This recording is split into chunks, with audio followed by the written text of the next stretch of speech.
Bismillahirrahmanirrahim. Assalamualaikum warahmatullahi wabarakatuh. Alhamdulillahi ala ihsani wa syukru lahu ala taufiqihi wa imtinani. Asyhadu an la ilaha illallah ta'zimu lisani wa asyhadu anna Muhammadan abduhu wa rasuluhu ad-da'i ila ridwani. Sallallahu alaihi wa ala alihi wa ashabihi wa jami'i ikhwani amma ba'd. Yang maksudnya kepada Allah Subhanahu wa taala, ya Allah mengajarkan kita untuk menjaga diri kita dari harta haram. Karena makan minum yang di luar Ramadan diperbolehkan, kita menghindarinya selama bulan Ramadan. Kita berpuasa, tidak makan, tidak minum, dan tidak menjalankan pembatal lainnya. Padahal makan minum di luar Ramadan hukumnya mubah diperbolehkan.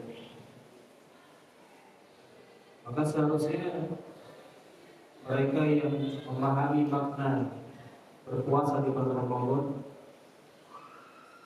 menjaga dirinya dari pembatal puasa, makan dan minum di siang hari Ramadan, seharusnya lebih mampu menghindari harta haram yang sampai kapanpun diharapkan oleh Allah Subhanahu wa taala kecuali dalam keadaan darurat. Karenanya ketika Allah Subhanahu wa taala berbicara tentang ayat puasa di surat Al-Baqarah surat 183 sampai 187, di ayat 188 Allah Subhanahu wa taala berfirman, "Wala taqulu amwalakum bainakum bil batili wa tudlu biha ila al-hukami litakulu fariqan min amwalin nasi bil batil wa antum ta'lamun." Dan janganlah kalian memakan harta dengan cara yang batil, yang tidak sesuai dengan syariat. Dan jangan pula menyerahkan harta kepada para hakim agar mereka memutuskan perkara yang berpihak kepadamu, agar kamu bisa memakan harta orang lain dengan cara yang batil sementara kamu mengetahui. Korelasi antara ayat-ayat ini dengan ayat-ayat puasa adalah jika kita mampu berpuasa, menghindari makan dan minum yang di luar puasa diperbolehkan, seharusnya kita bisa menghindari harta haram yang kapanpun diharapkan oleh Allah Subhanahu wa taala kecuali dalam keadaan darurat. Semoga Allah Subhanahu wa taala berikan taufik kepada kita untuk menjalankan ibadah di bulan Ramadan dan bisa menghindarkan diri dari harta-harta yang diharapkan. Dimasukkan kepada Allah Subhanahu wa taala di masa sebelumnya kita membahas tentang hukum transaksi dengan pemilik harta haram. Dan ini ada 3 kondisi. Kondisi yang pertama, melakukan transaksi dengan pemilik harta haram dari harta haram yang dia peroleh. Jika kita melakukan transaksi ini dengan non-muslim, transaksinya diperbolehkan karena harta haram yang menurut kita belum tentu haram menurut dia. Sedangkan jika kita bertransaksi dengan sesama muslim, dengan harta haram miliknya, ini diharamkan. Tidak boleh kita bertransaksi dengan sesama muslim dengan harta haram milik dia.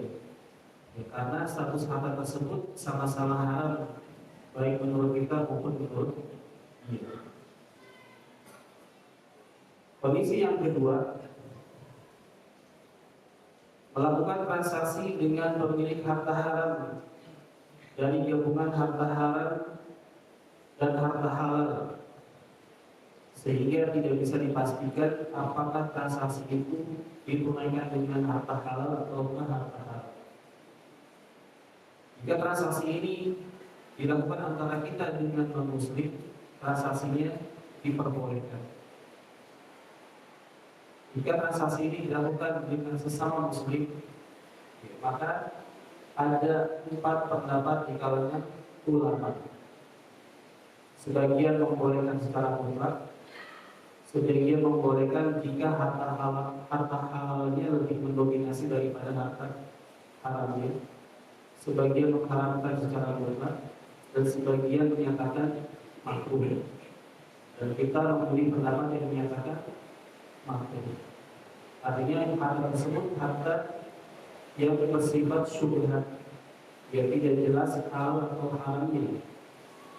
Dan sikap kita terhadap harta syubhat itu, ya kita menghindari ya sebisa mungkin.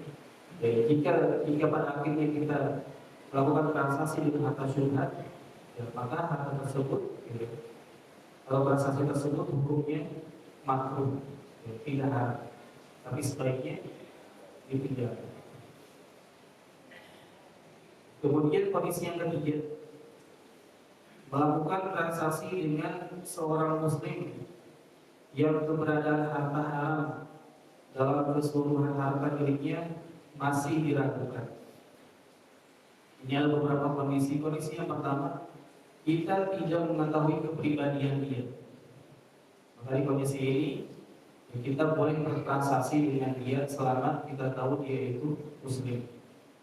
Misalkan kita mau membeli sesuatu kepada dia, makanan, kita tahu dia muslim, maka selama kita tahu dia muslim dan kita tidak tahu ya, kepribadian dia, ya, apakah dia ya amanah atau tidak, jujur atau tidak, maka tetap diperbolehkan bermuamalah atau bertransaksi dengan dia. Nah, ini biasa kita lakukan. Kita melakukan jual beli dengan orang yang tidak kita kenali, dan kita tidak merasa hal itu dilarang, dan itu sudah benar. Bahkan kalau kita merasa ragu kemudian kita tidak bertransaksi, gitu, ya itu artinya kita bersekutu kepada sesama muslim.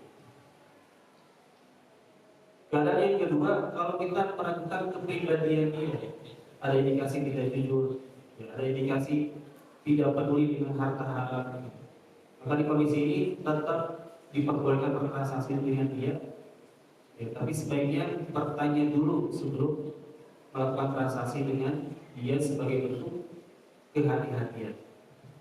Misalkan kita pernah memperhatikan pedagang gitu, ayam potong, ketika dia memotong gitu kan, dia potong kemudian dia langsung tutup ayam yang baru dia potong gitu, belum dipastikan mati atau tidaknya.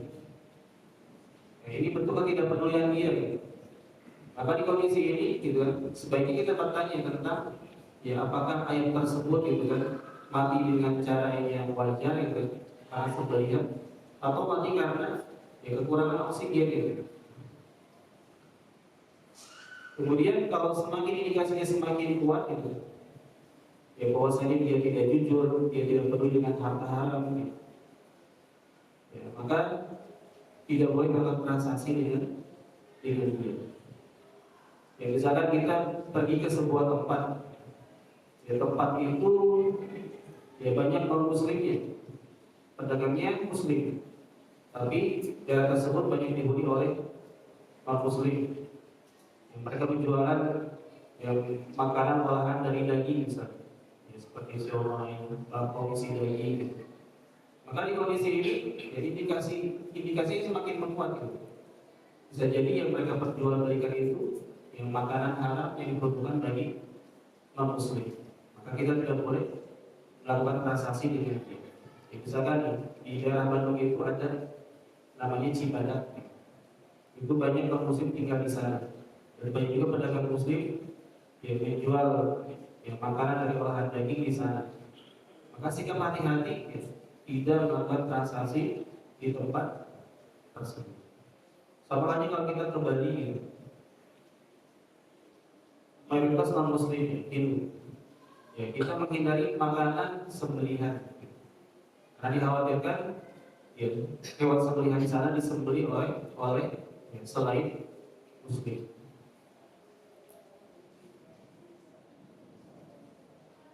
Ya, ada pembahasan kita pada pagi ini, pada subuh ini adalah tentang hukum memanfaatkan harta haram. Kondisi yang pertama atau bagian yang pertama, memanfaatkan harta haram ya untuk diri sendiri dan keluarga. Berarti untuk memenuhi kebutuhan sehari-hari dirinya dan keluarganya. Maka dalam hal ini terdapat dua kondisi. Kondisi yang pertama, ya fakir miskin memanfaatkan harta haram untuk diri sendiri dan keluarganya karena membutuhkannya dan tidak mengetahui ya siapa pemilik sahnya. Jadi kondisi ini para ulama terbagi ke dalam dua pendapat. Pendapat yang pertama mengatakan dia boleh memanfaatkannya dan tidak perlu menggantinya ketika dia mendapatkan harta untuk menggantinya. Ya, sedangkan pendapat yang kedua mengatakan dia tidak boleh memanfaatkannya, dan jika dia memanfaatkannya maka dia harus menggantinya ketika dia memiliki harta. Dan pendapat yang kita pilih adalah pendapat yang pertama. Artinya di kondisi yang fakir miskin yang memperoleh harta haram dan dia membutuhkannya dan dia tidak mengetahui siapa pemilik sahnya, dia boleh memanfaatkannya dan tidak perlu menggantinya manakala dia memiliki harta untuk menggantinya. Karena ketika dia memanfaatkannya, ya, dia dalam keadaan membutuhkan, dan di saat itu dia diperbolehkan untuk memanfaatkan harta haram. Ya, karena distribusi harta haram itu diperuntukkan bagi ya, fakir miskin atau kemaslahatan umum. Jadi ini ya mustahilnya lah ya, kalau bahasa saya. Ya, orang yang berhak menerima harta haram, saluran harta haram itu ya diantaranya dalam fakir miskin dan kemaslahatan umum. Ya, di antara kemaslahatan umum adalah ya, memperbaiki sarana publik, gitu, memperbaiki jalan, memperbaiki drainase dan seterusnya.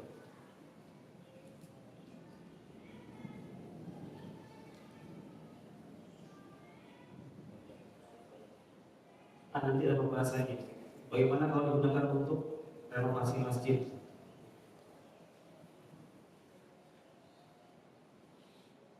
Ya karena koruptor kadang nggak tahu diri, yang korupsi dibuat untuk donasi masjid.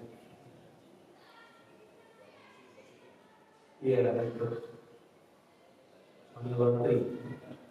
Kemudian kondisi yang kedua, ya, fakir miskin memanfaatkan harta haram ya, untuk diri sendiri dan keluarganya, padahal memiliki harta yang cukup ya untuk memenuhi kebutuhannya saat itu. Boleh atau tidak boleh? Jawabannya tidak diperbolehkan. Ya, karena bolehnya fakir miskin memanfaatkan harta haram itu syaratnya yang pertama, harta haram itu tidak diketahui pemiliknya. Kalau diketahui kan harus dikembalikan. Yang kedua, ya, karena dia membutuhkan. Sementara ya, dia memiliki ya, sesuatu untuk mencukupi kebutuhannya saat itu.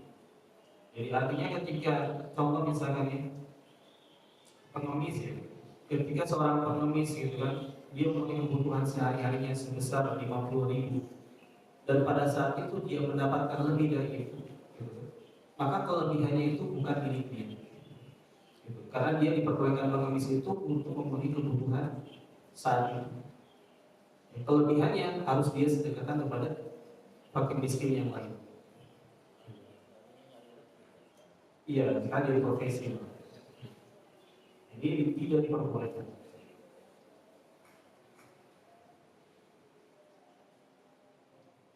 Terus kalau bagaimana jika di keadaan ini dia berikan nafkah kepada anak istrinya? Maka bagi anak istrinya, ya, jika mereka tidak memiliki kemampuan untuk memenuhi kebutuhan sendiri, mereka boleh memanfaatkan harta haram tersebut. Sampai kapan? Sampai mereka bisa mencukupi kebutuhan sendiri. Terus bagaimana kalau seorang anak itu kan dia menampakkan ketidaksukaan kepada ayahnya yang memperoleh harta haram, dan karena sebab itu terjadi hubungan buruk antara mereka berdua, bahkan terjadi sikap yaitu durhaka seorang anak kepada ayahnya. Maka di kondisi ini ya lebih baik dia berpura-pura untuk menerima harta haram tersebut, ya si anaknya. Itu pun kalau harta haram milik ayahnya masih bercampur dengan ya harta haram miliknya. Tapi kalau jelas-jelas harta haram yang dia peroleh dan dia berikan kepada anaknya, padahal si anak juga punya kemampuan untuk mencukupi kebutuhannya, maka dia harus tegas menolak pemberian ayahnya. Jadi dia boleh menerima pemberian harta haram dari ayahnya, ya sedangkan dia tidak membutuhkan, manakala gitu kan, ya dia lakukan untuk sekedar basa-basi gitu. Dan manakala harta haram itu masih bercampur dengan harta halal sehingga statusnya syubhat.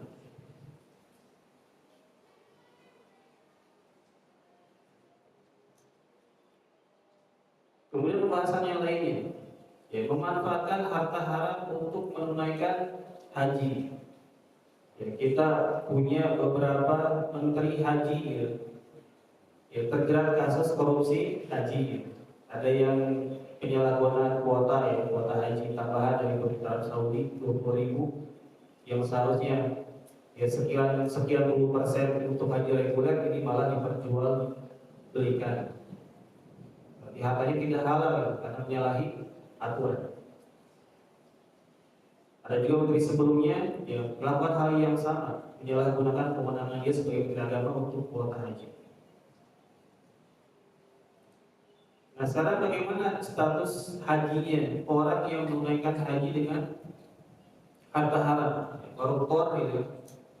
Dia berhaji dengan harta hasil korupsinya.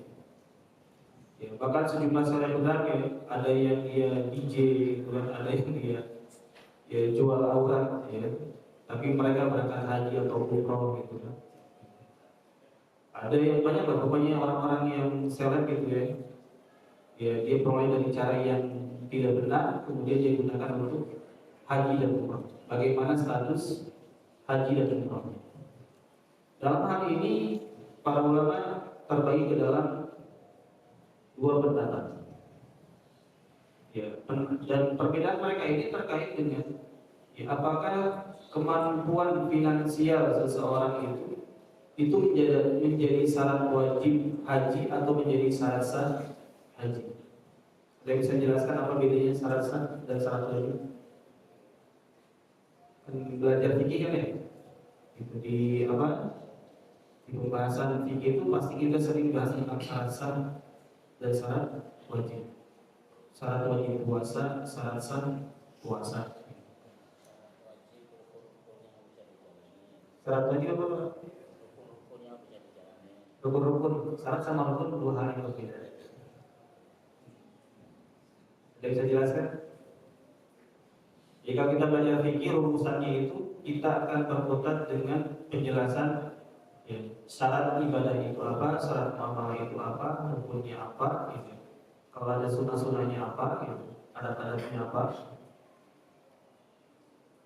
Itu kemudian statusnya atau hukumnya ya, haram, ya. Kemudian makruh, ya, wajib, sunnah, mubah. Ya. Itu yang dipelajari di fikih. Mau kita mempelajari ya, ibadah ataupun muamalah. Nah, saya tanya syarat wajib dan syarat sah itu bedanya apa? Yang bisa jelaskan?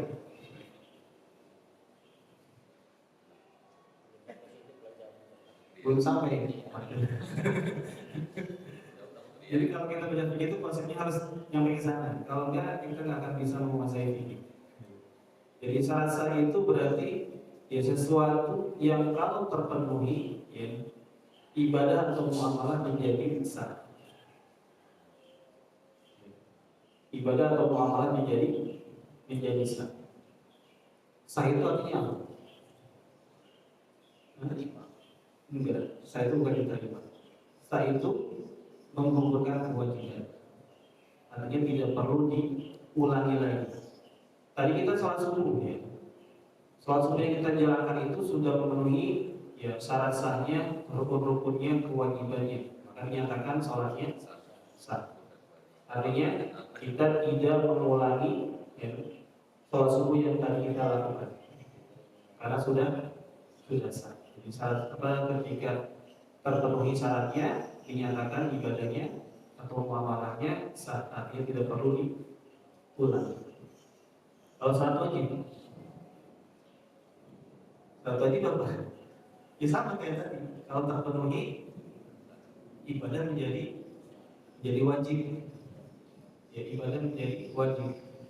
Misalkan syarat wajib puasa, ya, muslim berakal, balik, ya, mukim. Artinya kalau kita dalam keadaan ya balik, ya, mukim, berarti kita wajib puasa. Kalau dalam keadaan musafir, ya, tidak wajib puasa. Dalam keadaan sehat, wajib puasa. Dalam keadaan sakit tidak wajib puasa saat itu ya. Tapi dia mengganti di hari yang lain. Dan tidak ada yang menghalangi dia ya, untuk tidak berpuasa. Tidak sedang haid, tidak sedang nifas, dan tidak gila. Berarti dia wajib puasa. Jadi kalau terpenuhi, puasa menjadi wajib.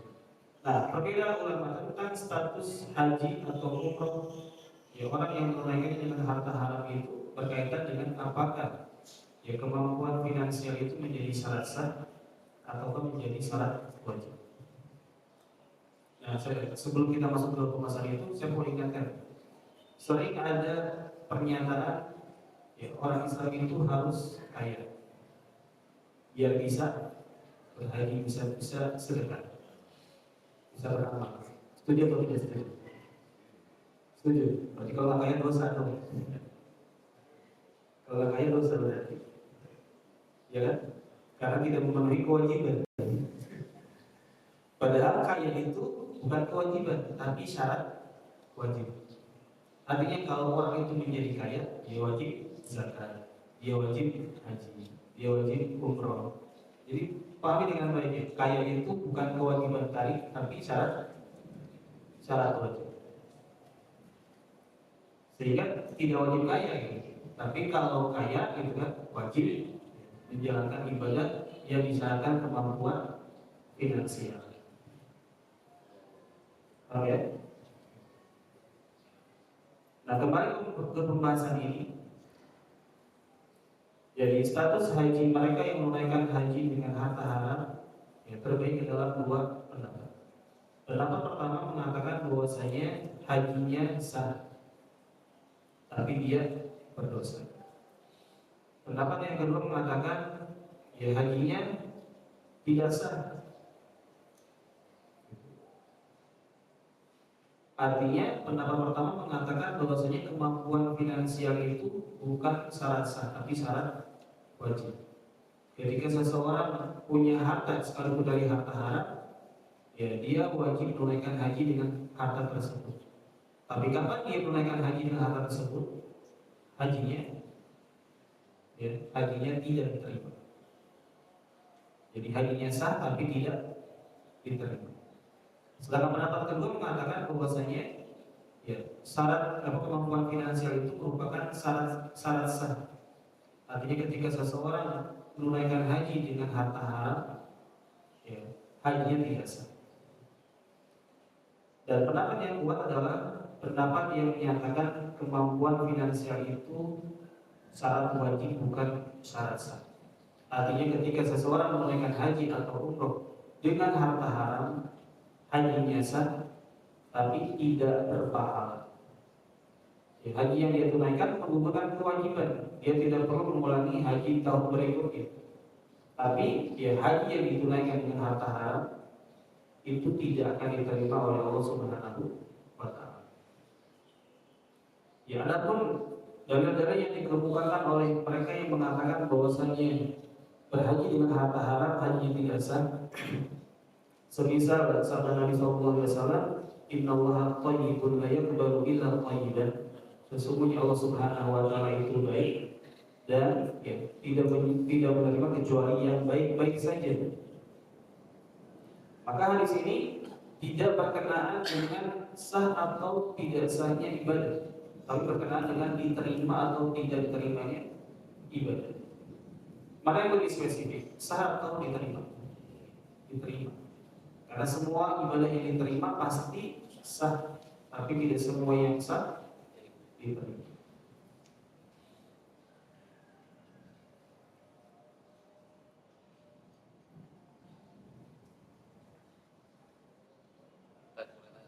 Boleh.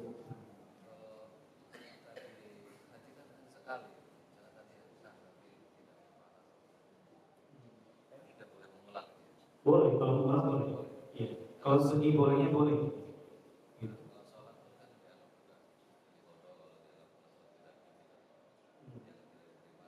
Iya.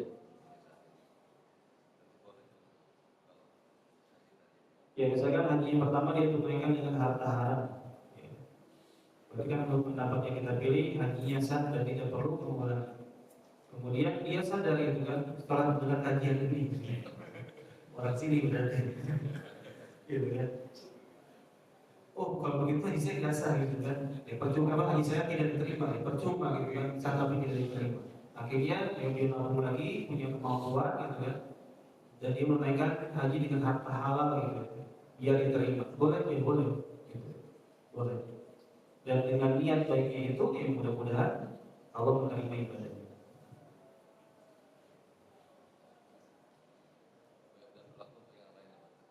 Iya semuanya iya, semua ibadah itu harus ditunaikan dengan harta yang halal. Makanya para ulama membahas tentang bagaimana orang yang mengerjakan sholat dengan mengenakan pakaian hasil curian.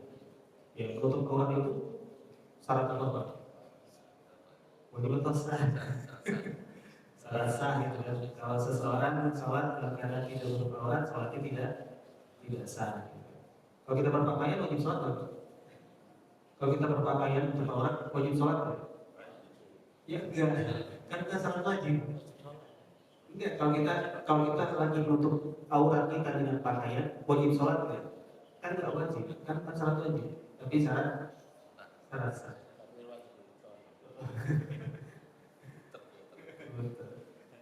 Jadi menutup aurat itu syarat sah salat itu. Ketika seseorang menutup auratnya dengan pakaian yang diharamkan hasil curian, sholatnya sah. Selama tadi dia rukunnya terpenuhi, syarat sahnya terpenuhi, tidak ada yang membatalkannya.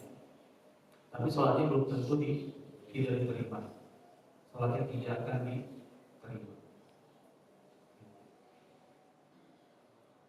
Ya orang yang pergi ke dukun gitu kan, mempercayainya tidak akan diterima sholatnya selama 40 hari. Orang yang mampu tidak diterima sholatnya selama 40 hari.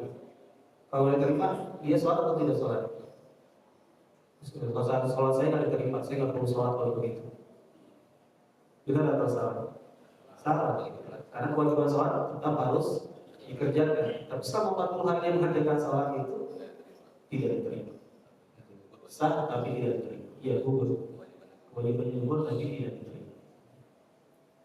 Jadi bisa bedakan itu ya, diterima dan sah.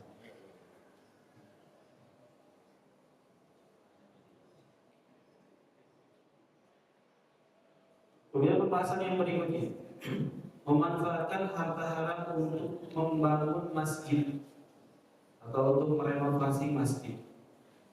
Ya, terdapat dua pendapat di kalangan ulama, ada yang mengatakan boleh, ada yang mengatakan tidak boleh.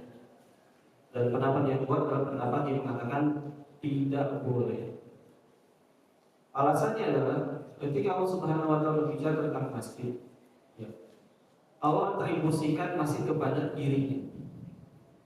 Contohnya firman Allah Subhanahu wa taala, "Innama ya'muru masajidallahi man amana billahi wal yawmil akhir wa aqama as-salata wa ata az-zakata wa lam yakhsha illa Allah fa asa ulaika an yakunu minal muhtadin."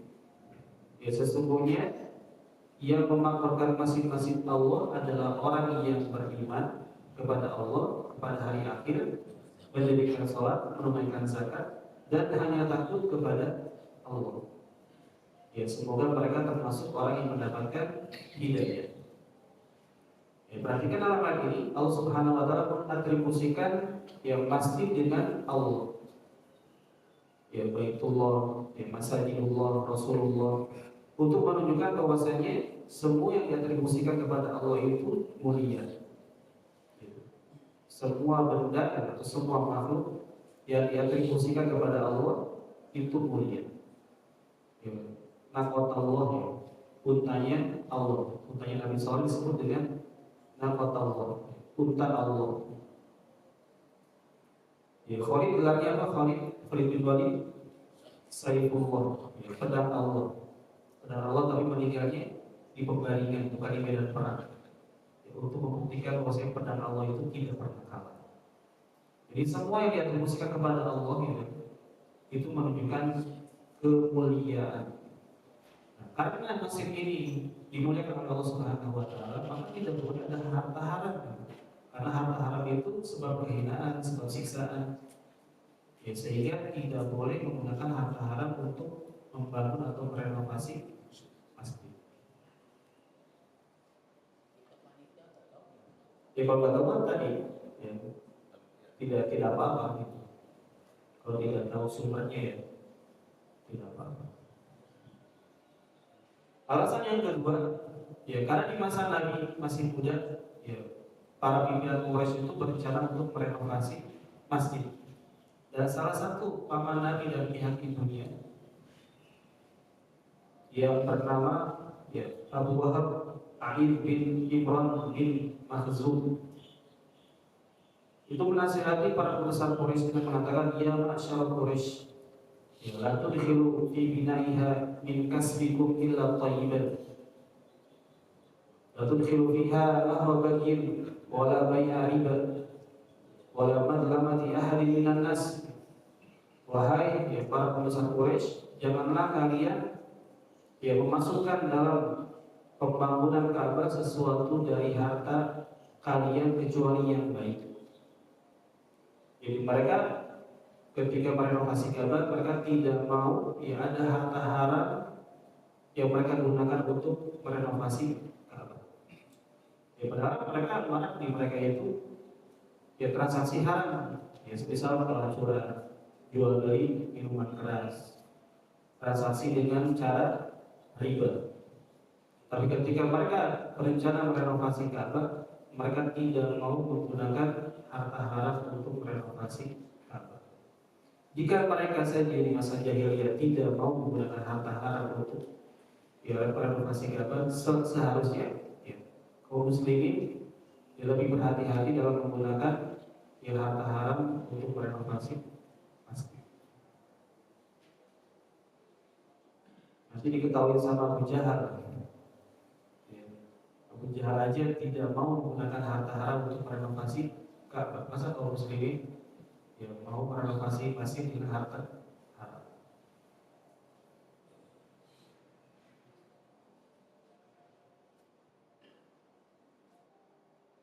Kemudian pembahasan berikutnya, memanfaatkan harta haram untuk membayar hutang.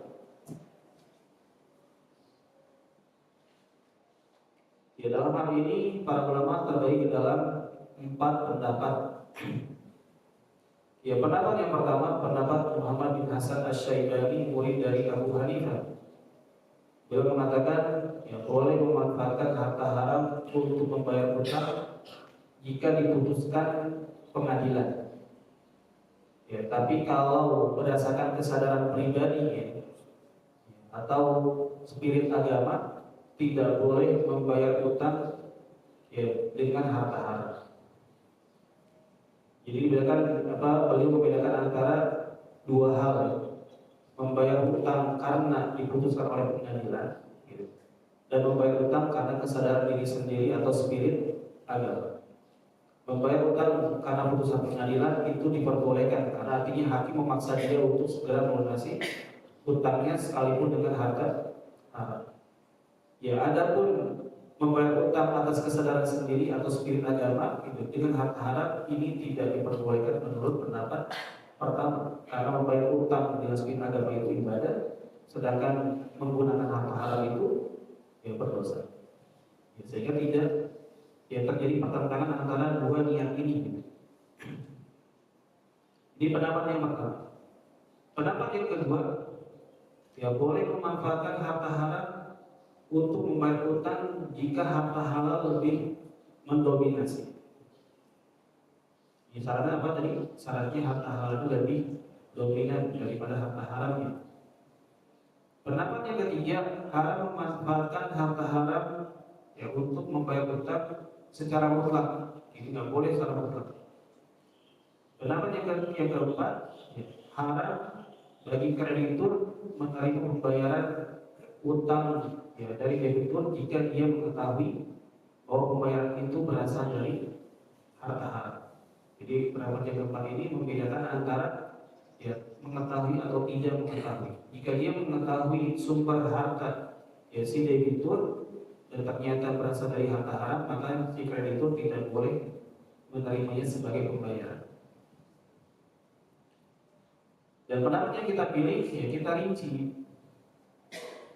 Rincian yang pertama, ya, jika kreditur mengetahui bahwa debitur membayar ya, hutangnya ya, dengan harta haram, maka kreditur dilarang menerimanya. Jadi kalau kreditur tahu bahwasanya si debitur ini membayar hutangnya dari misalkan pinjaman bank itu atau dari transaksi yang diharamkan, maka si kreditur tidak boleh menerimanya. Rincian yang kedua, jika harta haram yang digunakan untuk membayar hutang tidak diketahui siapa pemilik sahnya dan si debitur memiliki kesusahan dalam membayar hutangnya, maka di kondisi ini kreditur boleh menerima harta haram tersebut sebagai pembayaran. Jadi syaratnya apa di kondisi ini? Si kreditur boleh menerima harta haram sebagai pembayaran. Syaratnya yang pertama, ya harta tersebut tidak diketahui siapa pemilik sahnya. Yang kedua, ya, si debitur dalam keadaan susah ya dalam melunasi hutangnya. Maka di kondisi ini si kreditur boleh menerima harta haram tersebut sebagai pembayaran. Kemudian yang ketiga, ya, jika harta haram yang berada di tangan debitur ya, sudah bercampur dengan harta halal, maka di kondisi ini ya kreditur boleh menerima pembayaran dari debitur karena dia tidak mengetahui apakah yang dibayarkan itu harta haramnya atau harta halalnya. Dan ini yang kebanyakan terjadi di masyarakat ya. Ya kita mengetahui si fulan itu ya bertransaksi dengan harta haram. Ya tapi kita juga mengetahui bahwasanya dia punya sumber ya penghasilan yang halal. Maka di kondisi ini boleh bertransaksi dengan dia, ya, tapi sebaiknya dihindari dan boleh menerima pembayaran hutang dari dia manakala dia memiliki hutang kepada kita. Ya, sebelum melanjutkan, silakan ada yang ditanyakan. Biar tidak mengantuk.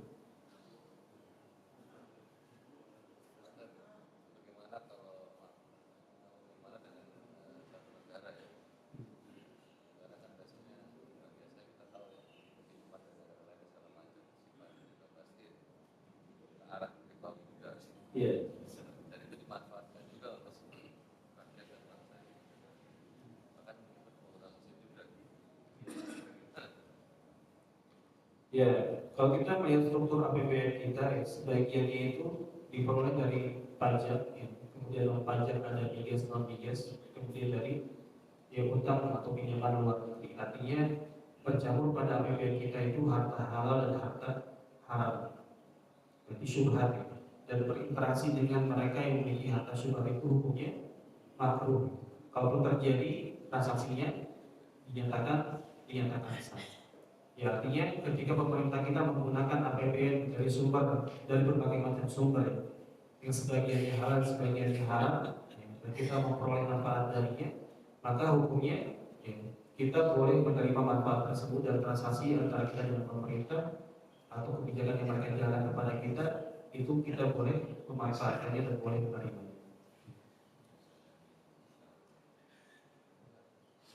Silakan ada lagi yang tanyakan.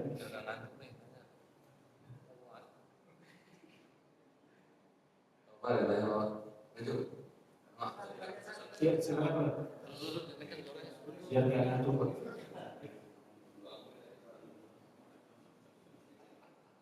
Belajar. Tadi di awal tadi dikatakan bahwa transaksi kita baik dari harta yang halal dan sebagian dari harta yang haram. Kemudian kita bertransaksi dengan non muslim tadi Dr. Hasan, dan dikatakan bahwa transaksi itu menjadi halal. Iya. Itu gimana ya penjelasannya lebih lanjut, maksudnya kalau kita dengan sesama muslim Kok beda? beda, iya gitu. Jadi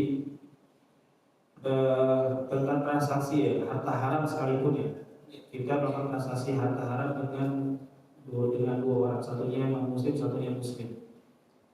Dengan non muslim ya diperbolehkan, dengan muslim tidak diperbolehkan. Alasannya kok dibedakan? Alasannya apa? Alasannya itu transaksi harta haram dengan non muslim itu diperbolehkan karena ya statusnya itu haram bagi kita dan belum tentu haram bagi dia.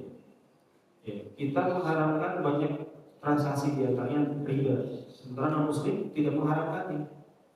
Ketika dia mendapatkan transaksi dari hasil riba yang diharamkan menurut kita dan hal bagi dia, kemudian dia gunakan untuk bertransaksi dengan kita, hukum transaksinya apa?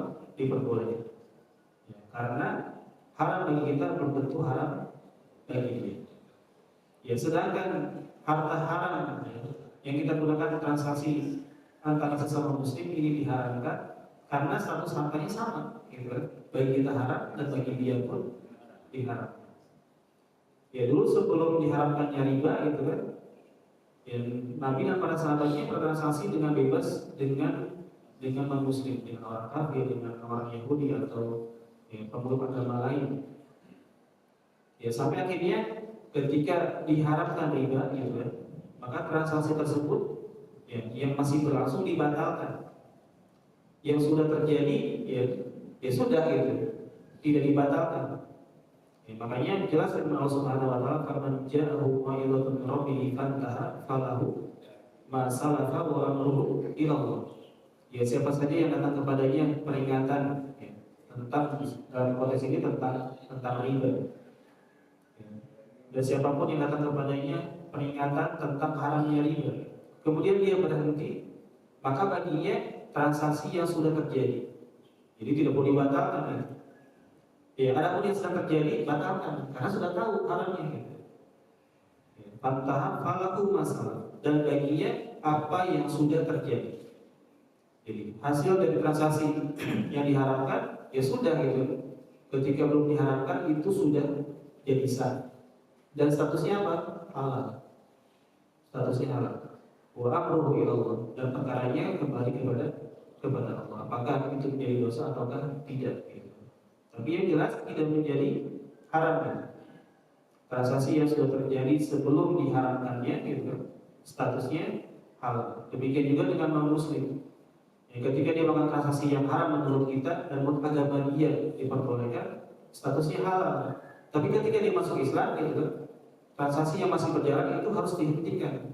Karena yang tadinya halal menurut agamanya dia, ketika dia masuk ke Islam dinyatakan haram, gitu kan? Dinyatakan haram. Sedangkan transaksi yang sudah terjadi sebelum dia masuk Islam dinyatakan ya halal. Ya demikian juga dengan pernikahan dia. Pernikahan dia dengan istrinya gitu sebelum masuk Islam dinyatakan sah. Dan tidak ada syaratnya ketika suami istri malah kamu nikah lagi gitu kan, pernikahan yang sebelumnya tidak sah. Tidak. Gitu. Bahkan di zaman Nabi pun kan banyak yang istrinya masuk Islam duluan kemudian suaminya. Ada yang suami duluan kemudian istrinya. Dan tidak diketahui Nabi memerintahkan mereka untuk ya, melakukan akad ulang.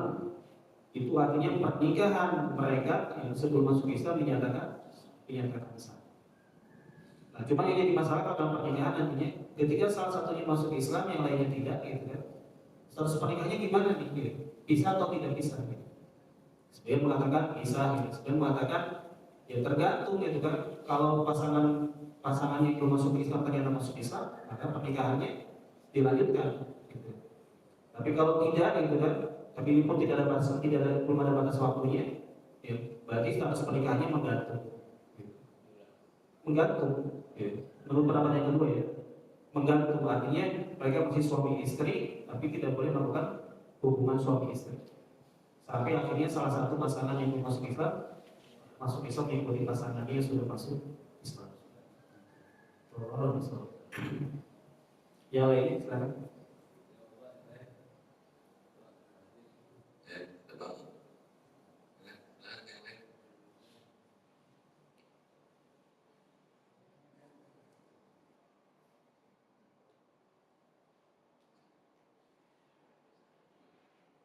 Ya, belum ada. Lanjut dulu mungkin. Lanjut. Baik, pembahasan yang terakhir. Memanfaatkan harta haram untuk membayar pajak atau sebelumnya. Ini di luar pembahasan sebenarnya.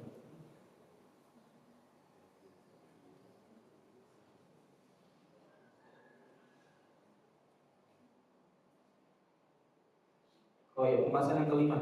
Ya, memanfaatkan harta haram untuk ya mengatasi apresiasi atau depresiasi mata uang. Jadi mata uang kita itu ya mengalami fluktuasi. Nilai tukarnya terhadap mata uang yang lainnya ya, berubah-ubah. Nilai tukarnya terhadap barang pun berubah-ubah. Ya. Tidak seperti mata uang di zaman dahulu gitu kan. Ya, dinar dan dirham yang lebih stabil. Ya, itu terjadi karena dinar dan dirham itu memiliki nilai intrinsik dan nilai nominal yang jelas. Ya, harga emas itu, gitu kan? Harga emas itu menunjukkan harga nominalnya dan harga intrinsiknya memang berharga gitu.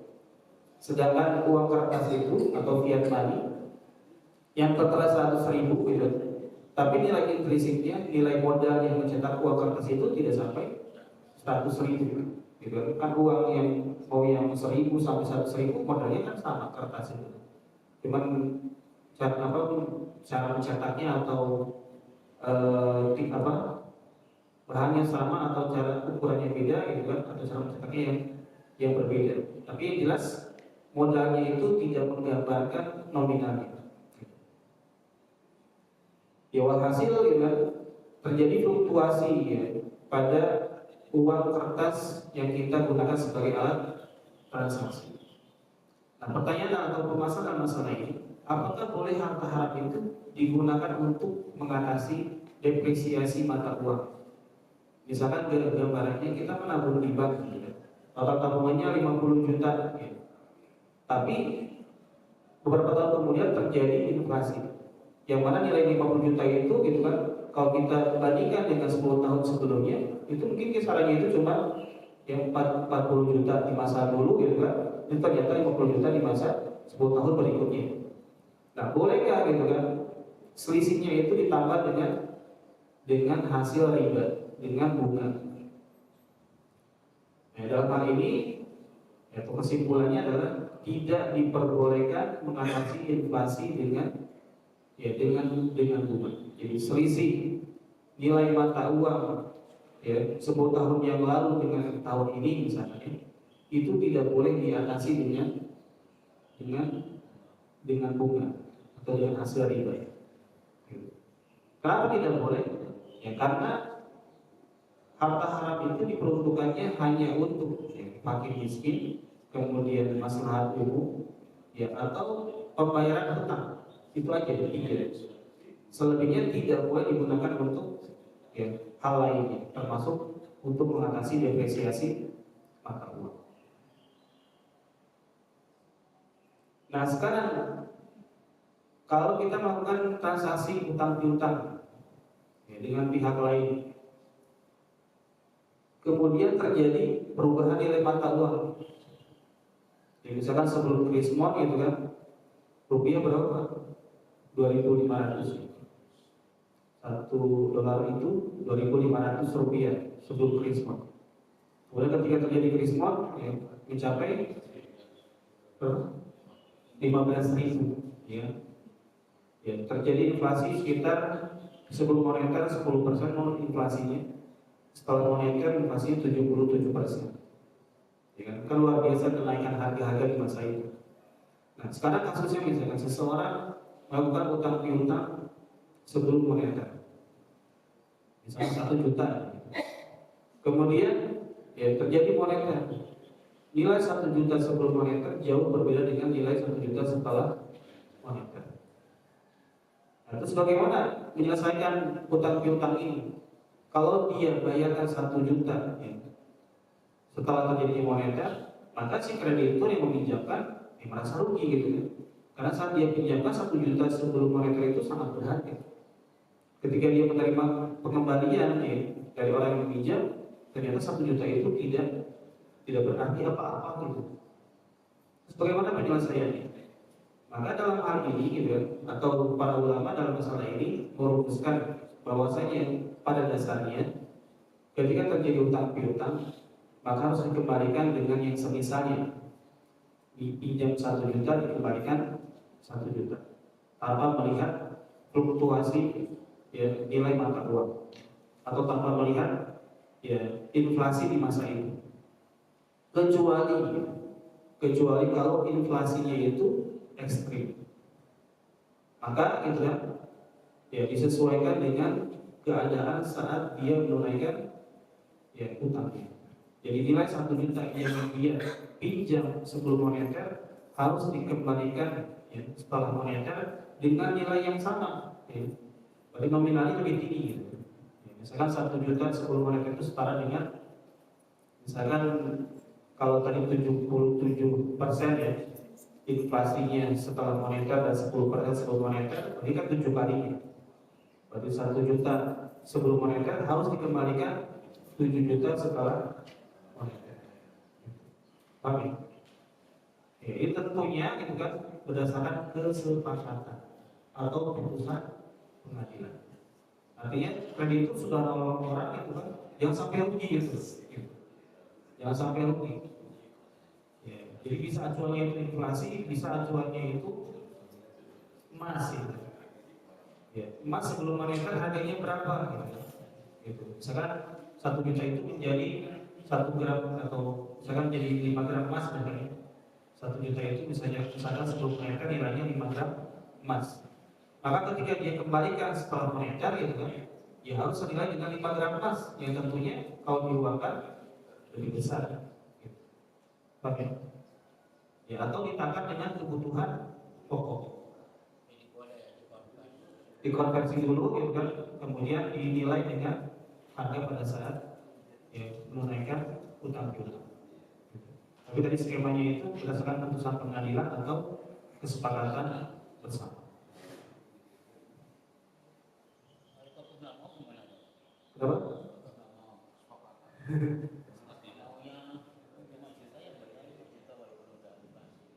Ya itu dia.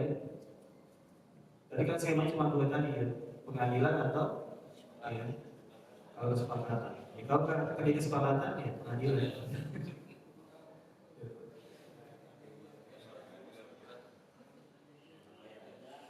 Dan pasal yang terakhir, memanfaatkan harta haram untuk membayar pajak. Nah, pajak ini kalau Islam itu sifatnya darurat, Artinya kalau tidak ada kebutuhan untuk menarik pajak dari rakyat, pemerintah Islam itu tidak diperbolehkan menarik pajak. Ya, kecuali dalam keadaan darurat. Misalkan ya, kas negara itu ya habis gitu kan, atau sedikit sementara kebutuhannya besar, misalkan terjadi peperangan di masa itu, maka para ulama di masa itu mereka ya membolehkan menarik pajak dari rakyatnya, itu pun terbatas gitu.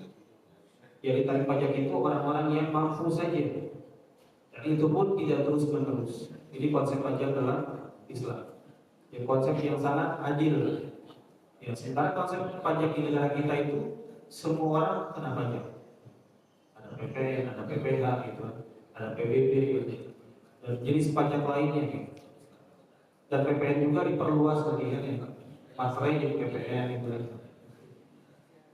Ya, banyak ya yang harus PPN itu memang barang yang tersier gitu kan.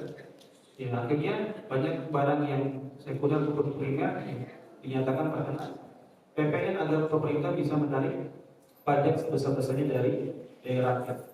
Dan salah satu indikasi kehancuran sebuah negara itu adalah ketika negara banyak menarik pajak dari rakyatnya.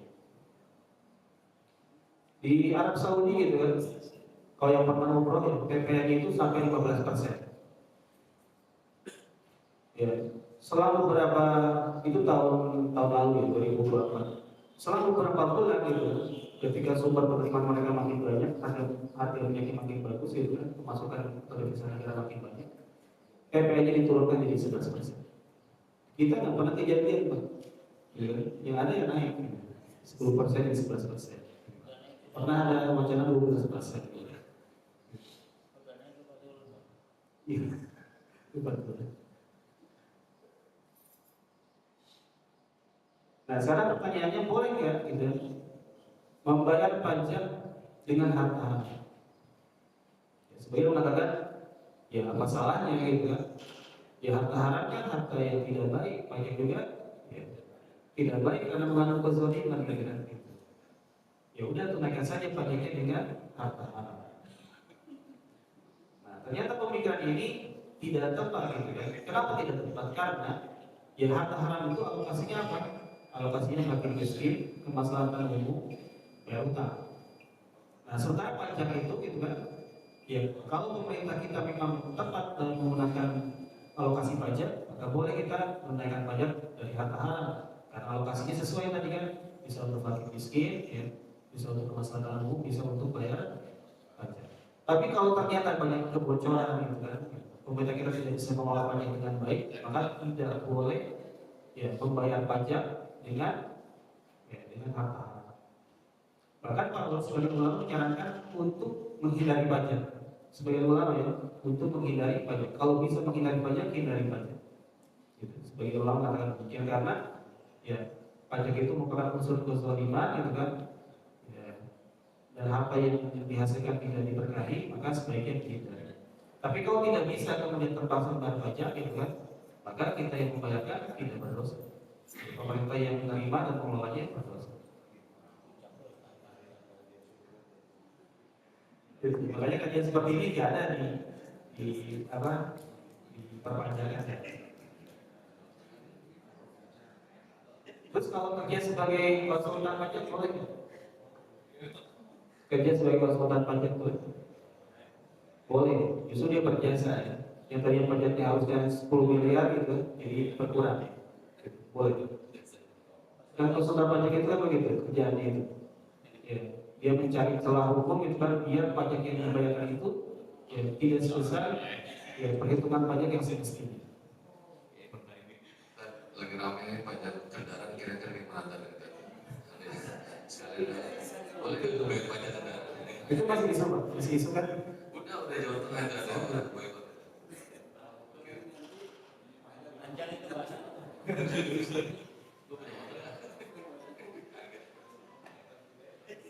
Ya, pajak itu seperti asuransi.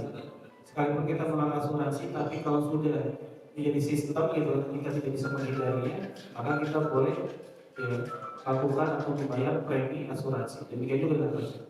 Ketika pajak itu menjadi sistem dan kita tidak bisa menghindarinya, maka kita boleh ya, menunaikan pajak.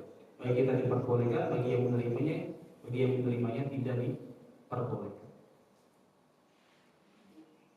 Silakan ayat tanyakan terkait pembahasan kita. Terkait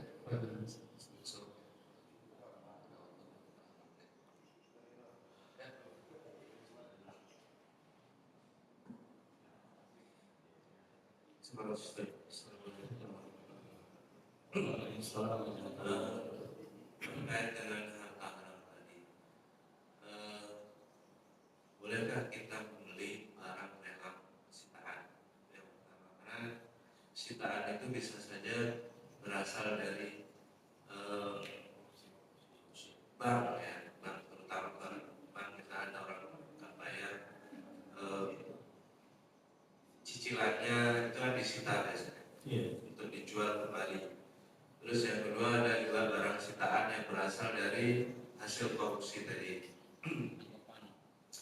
Dia di KPK dapat sekian barang yang atau harta yang diamankan, kemudian itu dilelang. Ada juga barang sitaan dari hasil misalkan razia, jadi ada barang masuk ilegal, terus kemudian dia disita oleh negara dan dia dijual. Nah ini dari beberapa jenis tadi, bolehkah kita membeli barang tadi? Karena ada beberapa pasti yang masih subhat di sana. Contohnya untuk barang sitaan yang dari utang ya, kan pemiliknya itu tidak rela dan harganya juga biasanya tidak sesuai dengan keinginan si pemilik barang meskipun hasil barang itu dari utang. Itu bagaimana Ustaz hukumnya? Terima kasih. Kalau di bank konvensional itu kan disita Pak ya?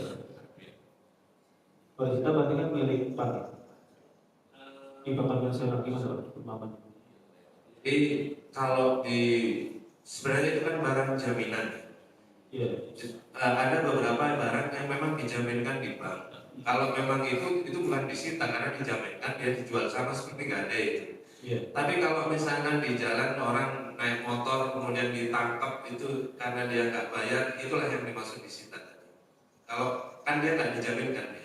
Iya. Kalau dijaminkan Kalau dijaminkan kan tadi sudah jelas orangnya menyerahkan sendiri. Betul. Nah kalau yang di jalan itu ada motor, kadang-kadang kita kan dia tuh dijaga terus diambil motornya dirampas gitu kan karena dia nggak bayar. Gitu. Ya, ini misalkan properti yang diaturkan ke bank konvensional kemudian terjadi gagal bayar. Kan sudah menandatangani biasanya orangnya bahwa itu akan dilepas secara ini. Yang maksudnya ketika terjadi kesepakatan terjadi gagal bayar itu berarti si properti yang diaturkan itu berhak diberikan kepada si bank untuk penjualnya karena kita tanda tangan kalau yang itu. Tapi yang saya tanya itu yang disita karena tadi di jalan motor contohnya. Ya, terkait dengan yang mengikuti lelang ya, barang sitaan. Ya, tadi sebutkan beberapa jenis barangnya. Ya, saya tidak perlu menjelaskan satu persatu barang yang disita tersebut ya. Tapi saya kasih kaidahnya atau kasih statusnya. Ya, kalau barang sitaan tersebut itu ya, barang sitaan itu statusnya haram, ya, maka tidak boleh ditransaksikan. Ya, karena alokasi barang haram itu jelas ya tadi untuk fakir miskin kemaslahatan umum. Sedangkan kalau statusnya halal ya, maka boleh ditransaksikan. Ya, tinggal masalahnya barang sitaan tersebut statusnya halal atau haram. Berarti kan ke situ ya konsep berpikirnya. Ya kan kita bikin bangun konsep berpikirnya bahwasanya ketika harta haram itu gitu kan ya dari barang sitaan ditransaksikan berarti tidak boleh karena alokasinya jelas untuk fakir miskin masyarakat umum bayar utang. Kemudian kalau statusnya halal gitu kan boleh ditransaksikan. Berarti untuk memutuskan ya, apakah bisa ikut lelang atau tidak itu dengan melihat ya, apakah status barang sitaan itu halal atau haram. Nah, kita lihat misalkan di kasus leasing gitu. Ketika seseorang mengambil kendaraan gitu leasing dengan skema leasing kemudian tidak mampu membayarnya kemudian ditarik oleh debt collector ya. Kemudian sama debt collector atau sama pihak leasing gitu kan dilelang gitu. Kemudian kita mengikutinya boleh atau tidak. Ya, pertama status kendaraan tersebut milik siapa? Ini terkait dengan isi akad, apakah akadnya itu jual beli atau akadnya sewa? Kalau akan jual beli berarti ketika kita membayar ya uang di muka atau cicilan, meskipun belum lunas itu milik kita. Ya, ketika kita belum mampu melunasinya, kemudian ditarik paksa, itu artinya orang merampas harta dari kita, gosok namanya. Berarti ikut transaksi lelang di kendaraan tersebut hukumnya haram. Tapi kalau akadnya itu sewa, artinya cicilan yang kita bayarkan selama itu sewa seperti ketika kita tidak mampu membayar cicilan berikutnya, gitu kan, berarti sewanya berakhir ditarik sama pihak leasing, ya tidak masalah karena sewanya berakhir. Ketika kita mengikuti transaksi, gitu kan, lelang terhadap kendaraan ini hukumnya boleh karena itu milik pihak leasing. Oke. Nah, tinggal masalahnya isi akadnya itu apa gitu. Isi akadnya itu apa? Kan kalau bahasanya kan jual beli motor secara kredit jual beli gitu. Tapi klausul dalam akadnya apa? Gitu kan. Apakah klausulnya itu menunjukkan itu jual beli atau sewa menyewa? Gitu kan. Kalau jual beli ketika sudah dibayar tapi belum lunas, ya tetap milik pembeli, tidak boleh dirampas. Gitu. Tapi kalau sewa menyewa ketika tidak bisa membayar sewa, ya jelas diambil alih, jadi diambil oleh pemilik mesin. Karena itu miliknya bukan milik penyewa. Maka mereka bikin skemanya itu, gitu kan? Al-ijarah al-muntahiyah bitamlik. Bikin skema sewa menyewa itu kan sampai sekian lama sudah ada kesepakatan. Kemudian ketika sudah selesai cicilan sampai akhir, ya diserah terimakan. Jadi skema seperti itu biar terhindar dari skema jual beli yang belum lunas kemudian dirampas oleh pihak leasing.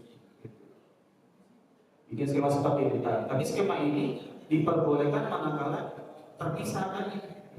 Jadi akan sewa gitu kan, kemudian akan serah terima di akhir gitu kan, ketika cicilannya itu sampai akhir. Tapi masalahnya bahasa cicilan pun gitu kan diindikasikan itu jual beli gitu kan. Apalagi ada DP juga ya, ada DP juga atau sebagian memang tidak mempersyaratkan DP. Tapi lebih daripada dari transaksi di sini yang terjadi di masyarakat kita itu lebih kental nuansa jual belinya ketimbang sewa menyewanya gitu. Karena ketika terjadi kerusakan yang menanggung siapa? Kita pembeli kan. Terasa kalau saya menyewa kan ketika terjadi kerusakan bukan karena kita sebagai pelatih, ya, pihak pemilik barang gitu dan pihak leasing yang harus menanggungnya gitu. Jadi kata lain, ya, mengikuti lelang barang sitaan ya dari pihak leasing itu diharapkan karena itu ya, karena mereka mengambil ya barang dari pemiliknya meskipun pemiliknya belum sampai melunasi barang tersebut. Itu aja barang yang lain. Banyak ternyata. Ya, korupsi itu kan hasil korupsi. Itu tadi statusnya apa hasil korupsi? Ya boleh dimanfaatkan, boleh tidak boleh. Enggak maksudnya boleh dialokasikan selain ya, pakai miskin masalah umum. Berarti kan tidak boleh diperjual belikan. Tidak boleh diperjual belikan.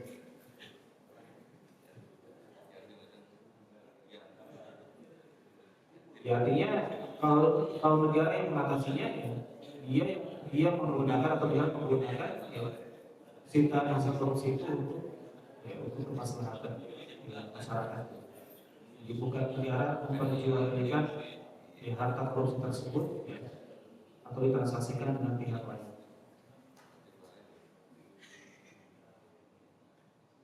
Ya misalkan ya Prabowo sudah menyita sekian hektar ya, gitu.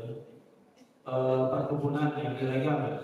Ilegal di sini kan artinya sudah habis masa kontrak tapi masih ya terus dilanjutkan oleh pemerintah sebelumnya.